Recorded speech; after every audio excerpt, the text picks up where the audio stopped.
Espace TV, le 22h.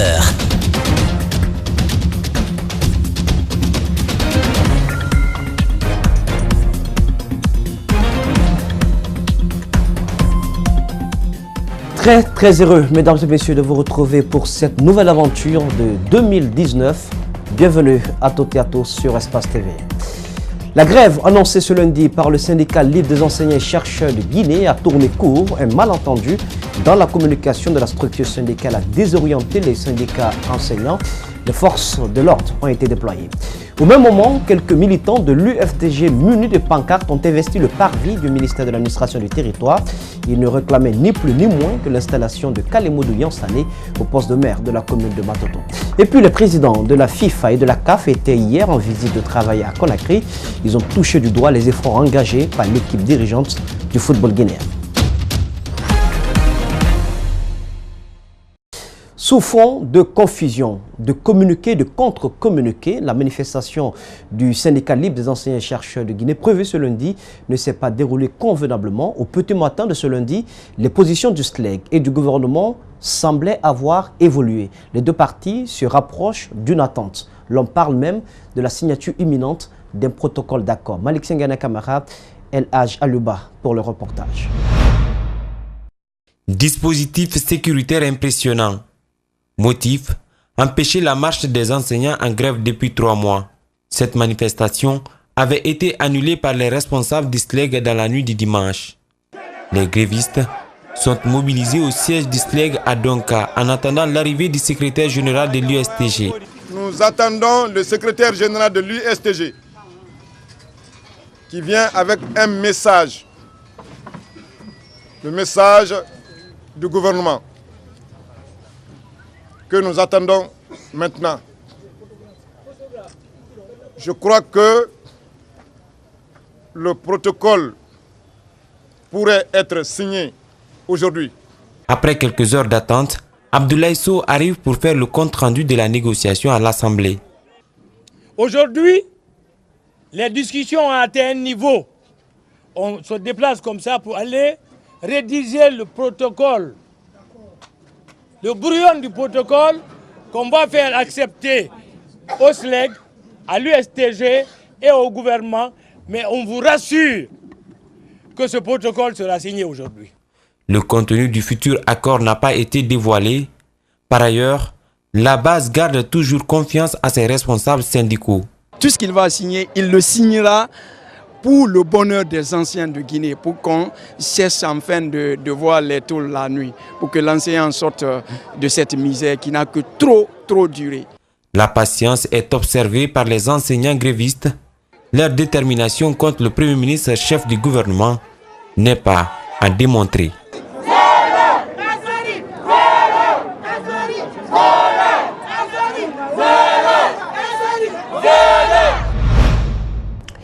Et puis le soutien des forces sociales de Guinée au SLEG s'est soldé par des interpellations. Il reste entendu que 2 camps réclament la paternité de cette structure de la société civile guinéenne. Sur quelle base les forces sociales de Guinée ont-elles soutenu la manifestation du syndicat libre des enseignants et chercheurs de Guinée?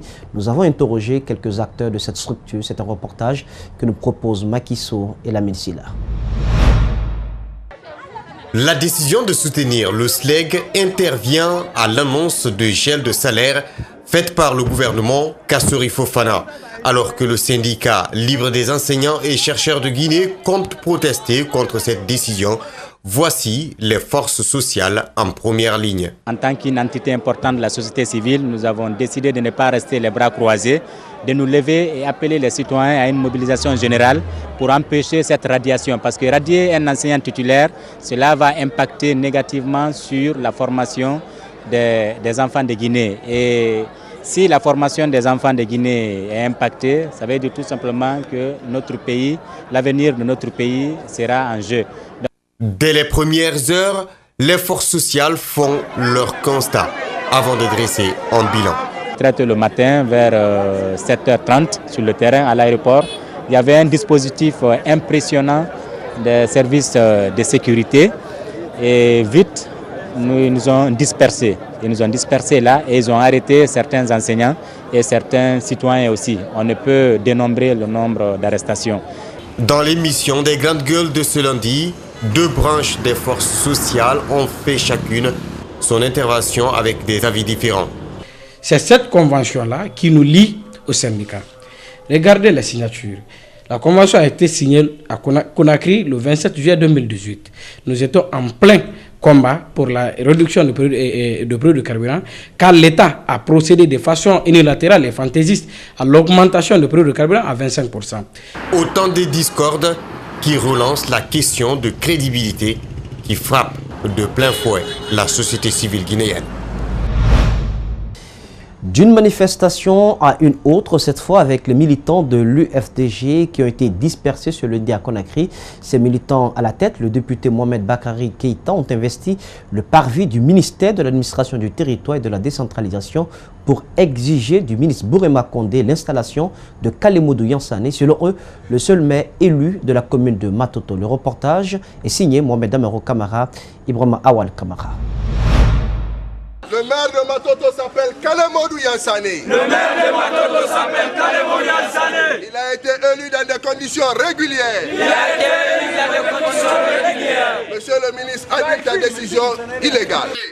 Après une première manifestation à Matoto, les militants de l'UFDG ont décidé d'interpeller directement le ministre de l'administration du territoire et de la décentralisation afin qu'il revienne sur sa décision de reprendre le vote à la mairie de Matoto. Matoto est jusqu'à ce jour sans maire et les militants de l'UFDG sont catégoriques. Kalemodou Yansane est et demeure le maire élu. Vous êtes tous au courant que nous avons gagné les élections à Matoto.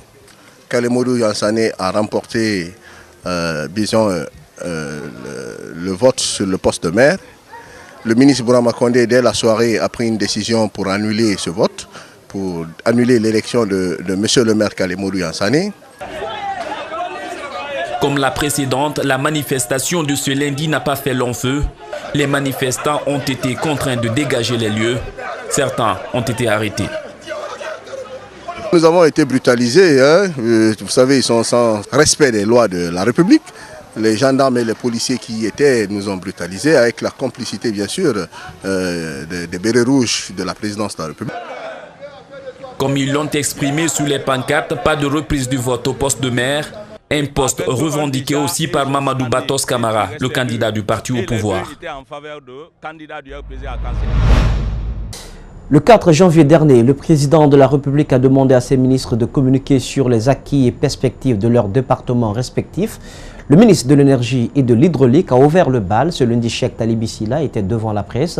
D'entrée de jeu, il a fait le bilan des 2 premiers régimes dans le domaine énergétique. Ensuite, les progrès réalisés par la Troisième République. Mamadou Kalisso, Mohamed Alucine Kamara pour le compte-rendu.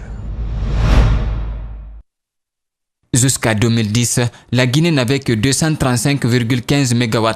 Mais la réalisation du barrage hydroélectrique de Caleta d'une capacité de 240 MW et la réhabilitation des centrales thermiques ont fortement amélioré le taux de desserte en courant. Il est passé de 51% en 2010 pour 86% en 2018, soit une amélioration de 35%. D'autres barrages sont en construction, notamment celui de Swapiti, d'une capacité de 450 MW, est à 70%. Selon le département de l'énergie, il pourrait être inauguré en 2020. Donc l'arrivée de Swapiti avec 450 MW en 2020 augmentera la puissance installée de la Troisième République à près de 1000 MW en moins de 10 ans. Ça, c'est en hydroélectricité. On ne rajoute pas le thermique parce que nous connaissons les conséquences du thermique sur notre environnement, mais le coût aussi est assez élevé pour un tarif qui ne couvre pas le coût d'exploitation. Ce qui signifie que le président de la République, depuis son avènement au pouvoir, a installé 100 MW par an. Malgré ces progrès, l'État est confronté à des obstacles de taille. Le déséquilibre du système tarifaire, les branchements clandestins. Selon le ministre de l'Énergie, entre 2016 et 2018, le gouvernement a investi 3 000 milliards de francs guinéens pour subventionner EDG. Cela est dû le manque de capitaux propres pour la société publique EDG. Le prix de vente moyen de l'électricité ne couvre que 30% du coût de revient, vente d'électricité à perte. plus de 1490 qu'on perd sur la vente de l'électricité sur 1 kWh vendu. Le déséquilibre entre les tarifs basse tension, moyenne tension, ceci est contre la logique économique. Mais le gouvernement guinéen le fait. La réhabilitation du réseau de distribution de l'énergie a permis de réduire considérablement le nombre de coupures par mois. Il est passé de 68 fois à 5 fois par mois. Et comme par hasard, alors que le ministre déclinait les acquis du régime dans le domaine énergétique, le courant part, plongeant la salle dans le noir. Comme pour dire, des progrès ont été certes enregistrés, mais il reste encore beaucoup à faire.